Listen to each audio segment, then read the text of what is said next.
ఈ వీడియో చూస్తున్న వారికి నమస్తే అండి. మన ఛానల్లో ఇన్ఫర్మేషన్ జెన్యూన్గా ఉంటుంది. So please subscribe, like, share, comment. ఈరోజు సమాచారం తెలుసుకుందాం. ప్రభుత్వ పాఠశాలల్లో సబ్జెక్ట్ టీచర్ల కొరతను పదోన్నతుల ద్వారా తీర్చకుండా సర్దుబాటు ద్వారా కేటాయించడం సమంజసం కాదని ఉపాధ్యాయ ఎమ్మెల్సీ పాకాలపాటి రఘువర్మ గారు అన్నారు. విజయవాడలో ఏపీ ఉపాధ్యాయ సమాఖ్య రాష్ట్ర ఉపసంఘం సమావేశంలో ఆయన మాట్లాడుతూ ఉపాధ్యాయులకు పదోన్నతులు లభించకపోవడంతో తీవ్ర నిరాశ నిస్పృహలో ఉన్నారు. తక్షణమే అన్ని కేడర్లలో పదోన్నతులు కల్పించి విద్యారంగాన్ని పరిరక్షించాలి అని కోరారు. అనంతరం ఏపీటీఎఫ్ అధ్యక్ష ప్రధాన కార్యదర్శులు మంజుల గారు, భానుమూర్తి గారు మాట్లాడుతూ హేతుబద్ధీకరణ జీవో 117తో పాఠశాలలకు తీవ్ర నష్టం వాటిల్లిందని, దీన్ని వెనక్కు తీసుకోవాలని, విద్యారంగంలో సమస్యలపై ఎన్ని వినతి పత్రాలు ఇచ్చినా స్పందన లేనందున దశల వారీగా పోరాటం చేయాలని నిర్ణయించామని పేర్కొన్నారు. జీవో 117ను రద్దు చేయాలని, ఉపాధ్యాయులకు పదోన్నతులు కల్పించాలని, సర్దుబాటు నిలిపివేయాలని, సిబిఎస్ఈ అనుబంధ గుర్తింపు ఉన్న పాఠశాలను వెనక్కు తీసుకురావాలనే డిమాండ్లతో కూడిన వినతి పత్రాలను ఈ నెల 12 నుంచి 25 వరకు ఎమ్మెల్యేలు, ఎమ్మెల్సీలు, ఎంపీలకు సమర్పించనున్నట్లు తెలిపారు. ఇప్పుడు మరో సమాచారం తెలుసుకుందాం. సచివాలయ పేరును గ్రామ సంక్షేమ కార్యాలయాలుగా మార్చనున్నట్లు తెలుస్తుంది. వెల్ఫేర్ అసిస్టెంట్లను డీడీఓలుగా నియమించనున్నట్లు సమాచారం. పంచాయతీ కార్యాలయం, సంక్షేమ కార్యాలయాలను విడివిడిగా ఏర్పాటు చేయనున్నట్లు తెలుస్తోంది.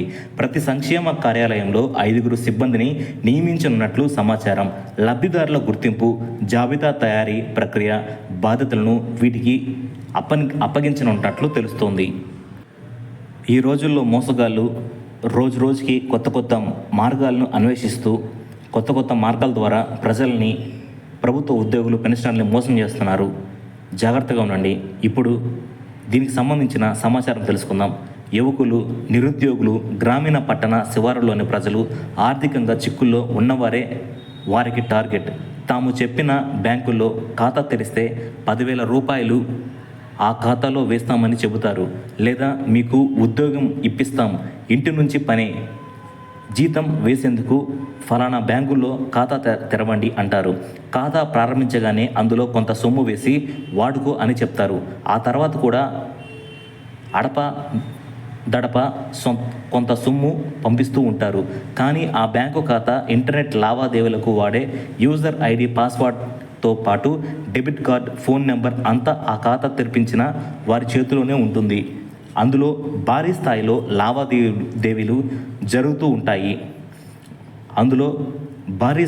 లావాదేవీలు జరుగుతూ ఉంటాయి.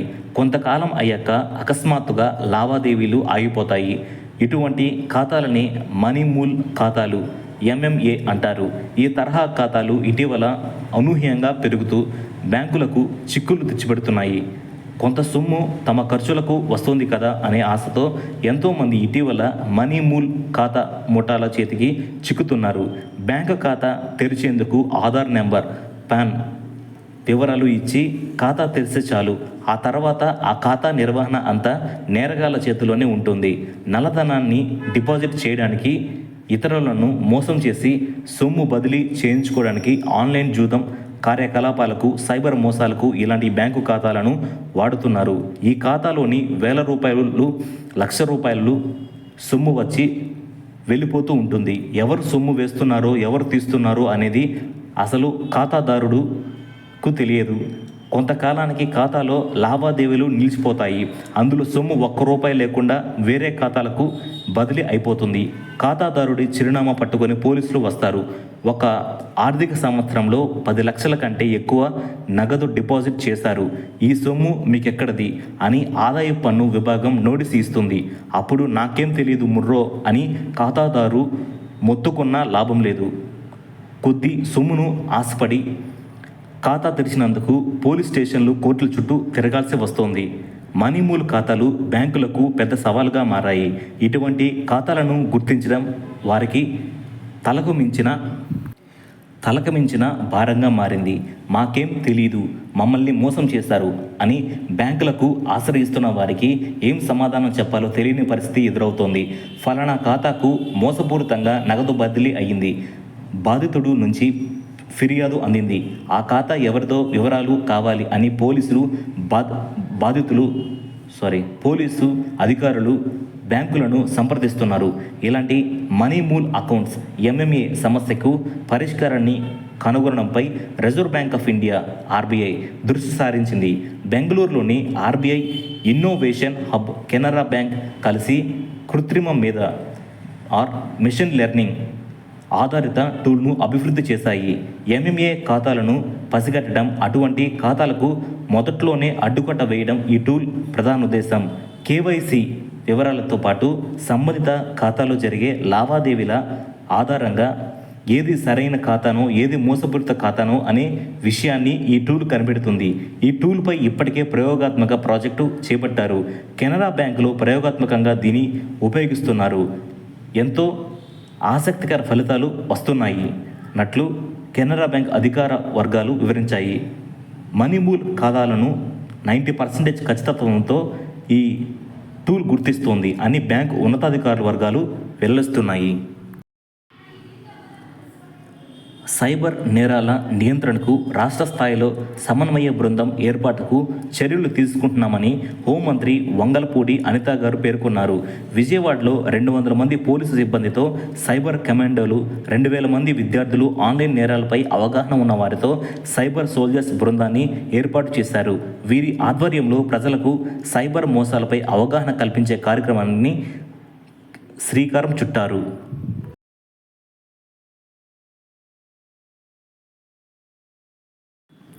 ఇటీవల కాలంలో మనుషుల మీద కుక్కల దాడులు ఎక్కువ అవుతున్నాయి. మరి చిన్నపిల్లల మీద దాడులు మరింత ఎక్కువగా ఉన్నాయి. కుక్క కరిస్తే ఏం చేయాలి? ధారగా పడుతున్న నీటిని 15 నిమిషాలు గాయాన్ని కడగాలి. ఇలా చేస్తే కుక్క లాలాజలం శరీరంలోకి ప్రవేశించదు. గాయమైన చోటును యాంటీసెప్టిక్ లోషన్తో శుభ్రం చేయాలి. ఆ తర్వాత డాక్టర్ దగ్గరకు తీసుకెళ్లి టీటీ ఇంజెక్షన్ చేయించాలి. కరిచిన చోటును మూసి ఉంచొద్దు. నీరు, రక్తం కారుతున్నా అలాగే వదిలేయాలి. వైద్యుల సూచన మేరకు యాంటీ రేబిస్ టీకాను అవసరమైన 3 లేదా 5 మోతాదులు తీసుకోవాలి. అప్పుడప్పుడు మన ఫోన్స్ హీట్ ఎక్కడం జరుగుతుంది. ఫోన్ హీట్ ఎక్కుతుందా? జాగ్రత్త. తీసుకోవాల్సిన జాగ్రత్తలు. ఆ జాగ్రత్తలు ఏంటో ఇప్పుడు తెలుసుకుందాం. కంపెనీ ఛార్జర్లు మాత్రమే వాడాలి.